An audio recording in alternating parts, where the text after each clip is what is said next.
We were talking before the break about men's mental health in Newfoundland, Labrador. Yep.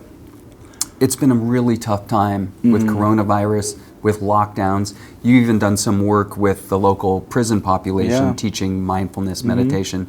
So can you share some stories along those lines? Yeah, so before COVID, I used to teach yoga in the prison system once a week. And I've also done a pilot project in there, a mindfulness-based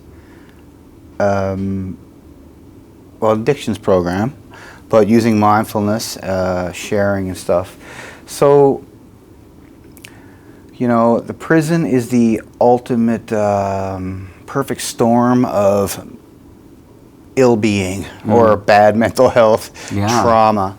So if you never had trauma when you went in there, you're going to have trauma just by virtue of being in there. So yeah, teaching in the prison was an eye-opener, we'll say. You know, even the way the room was laid out, you know, I had to keep people so they can see each other, because in prison you got to watch your back. So in a normal yoga class is not a thing, right? But in prison they all want to be seeing. There's nobody going behind you. What an added layer of stress just in your day-to-day existence. So, but what I found, especially once I got to work with like one group for 12 weeks, which was my addictions program, I found with somebody with trauma, you're better off doing a movement practice before you get them to sit. To just go from their prison cell, where they might have had an argument, where they might have had, and then just to go in and sit, just wouldn't work in that environment. So we would move first, and then we would do a yoga practice, and then we would meditate, and then we would share after.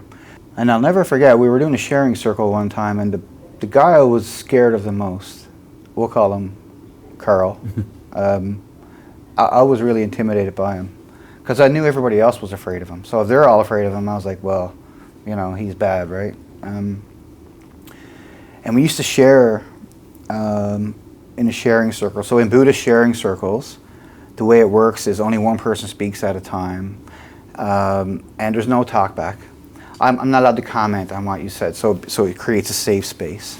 So in prison, they're not used to safe, right?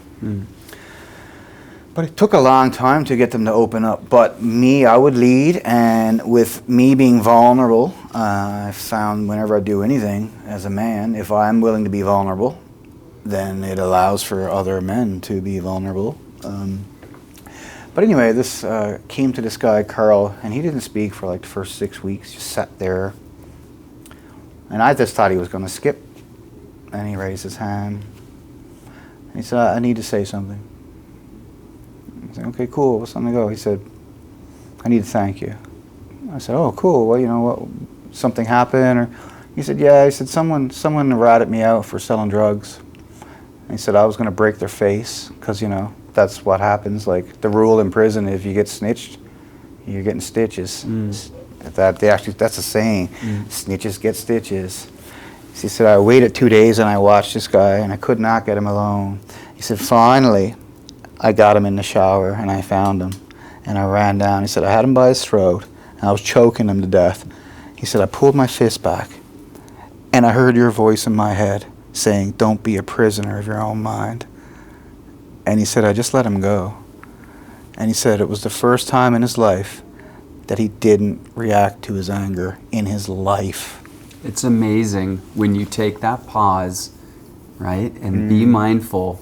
We can control our actions. We don't have to be slaves to our mind, our emotions, or our body.